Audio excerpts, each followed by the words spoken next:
कि लखनऊ के कृषि भवन पे लगातार दूसरे दिन धरना जारी है, आखिर क्या समस्याएं हैं कि आपकी मांग नहीं मानी जा रही है? मैं राधारमण मिश्रा, प्रांतीय अध्यक्ष अधिवक्ष कृषि सेवा संघ उत्तर प्रदेश, कृषि भवन मुख्यालय पर कोटपुर में आज हमारे अधिवक्ष कृषि सेवा संघ के आह्वान पर आज क्रमिक अनशन का दूसरा दिन। अभी धरना कार्यक्रम घोषित नहीं है, आज हमारा क्रमिक अनशन है और आज दूसरा दिन है। 3 दिन का क्रमिक अनशन रखा गया है, 22, 23 और 24। हमारी 21 सूत्रीय मांगों के समर्थन में और जो ज्वलंत मुद्दे हैं उनके तुरंत समाधान के लिए हम यहाँ अनशन कर रहे हैं, क्योंकि प्रधानमंत्री किसान सम्मान निधि जैसी और किसान पाठशाला जैसी महत्वपूर्ण उत्तर प्रदेश में योजनाओं को संचालित करने में हमारे हजारों प्रावधान लगे हुए हैं, परंतु निदेशालय प्रशासन लगातार उनकी अनदेखी कर रहा है, उनकी समस्याओं को हल नहीं कर रहा है। यहाँ तक कृषि निदेशक हटवादी बने हुए हैं, अपर कृषि निदेशक प्रशासन वो हटवादी बने हुए हैं और जो साधारण समस्याएं हैं उनको हल नहीं कर रहे हैं। ये उनकी एक जिद्दी आदत है और ये हटवादिता है। मैं समझता हूँ किसी भी विभागाध्यक्ष को इतना हटवादी होना उचित नहीं। जब उत्तर प्रदेश की लोकप्रिय सरकार सबके साथ और सबका विकास का नारा दे रही है और कर्मचारियों और किसानों के लिए बहुत से कल्याणकारी कार्यक्रम चला रही है, माननीय मुख्यमंत्री जी का निर्देश है कि 30 सितंबर तक सभी पदोन्नतियां की जाए। यहाँ विभाग में इतने पद रिक्त हैं, वर्ग 1 के सभी पद रिक्त हैं और वर्ग 2 के 800 करीब पद रिक्त हैं, लेकिन विभाग माननीय मुख्यमंत्री जी के आदेशों की खुली अवहेलना कर रहा है और माननीय मुख्यमंत्री जी को ठेंगा दिखा रहा है कृषि निदेशालय प्रशासन।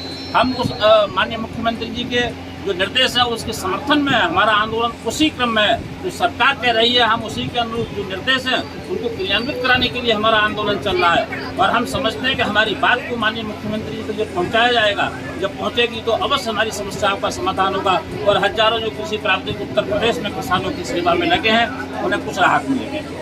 एक तरफ जहां सरकार कर रही है कि किसानों को समृद्ध बनाना है, किसानों को हर तरह की सुविधाएं उपलब्ध कराना है, वहीं दूसरी तरफ जो है जो कर्मचारी हैं वो अपने ही विभाग के अधिकारियों से और लोग समस्याओं से पीड़ित हैं।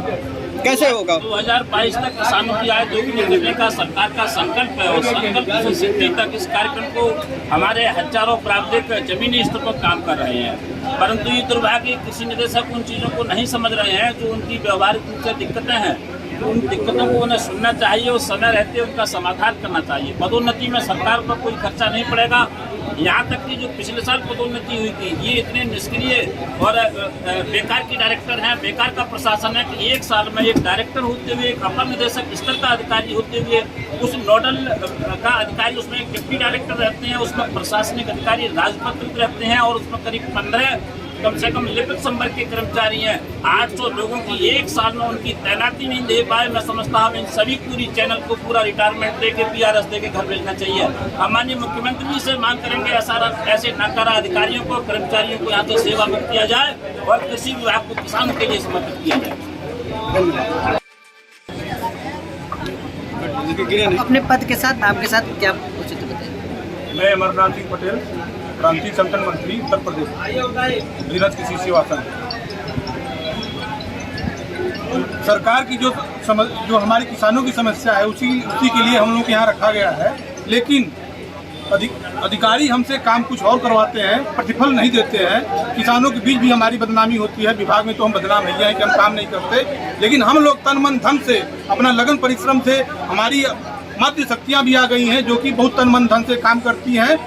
नवंबर 2021 में हमारे अनुज हमारे आए यहाँ, जो जिनका नियुक्ति हुआ, लेकिन उनसे गेहूं का बीज वितरण करवाया गया उनको, लेकिन आज तक गेहूं का अनुदान उनके किसानों के खाते में नहीं आया। किसान हमसे बहुत चिंतित है। और मैं बता दूं कि भी धान का प्रदर्शन कराया गया था, धान के बीज का हर नया पंचायतों में होता है, वो 1000 हेक्टेयर था और जनपदों में था, लेकिन उसको खत्म करके 700 हेक्टेयर 300 हेक्टेयर कर दिया गया, 700 हेक्टेयर खत्म कर दिया गया। लेकिन हमारे किसान बहुत चिंतित हैं कि जो उनको अनुदान देना था 90%, 100% जो उनको खाते में जाना था, आज तक उनके खाते में नहीं गया। वो हमारी कह रहे हैं कि भैया आप कह रहे हो कि मिलेगा, कब मिलेगा? इसलिए हमारी बदनामी हो रही है। हम कहीं के नहीं रहे। इसके पीछे कौन दोषी है? इसके पीछे जो हमारे अधिकारी हैं, जो हमारे आका बैठे हैं ऊपर, वो दोषी हैं, क्योंकि हमसे काम तो करवाते हैं, प्रतिफल नहीं देते। इसके लिए हम धरना बैठे हैं। हमारा कोई लड़ाई नहीं है, हम अपनी मांगों को पूर्ण करने के लिए यहाँ हैं, क्योंकि मैं अनुचित कार्य नहीं करते। हम तन मन धन से अपने कार्य को प्रतिफल देते हैं, लेकिन हमारा अधिकारी, हमारा विभाग हमारी भावनाओं को नहीं समझता। इसलिए हमको यहाँ दरी बिछाने की जरूरत है, हम अनशन करने की जरूरत है।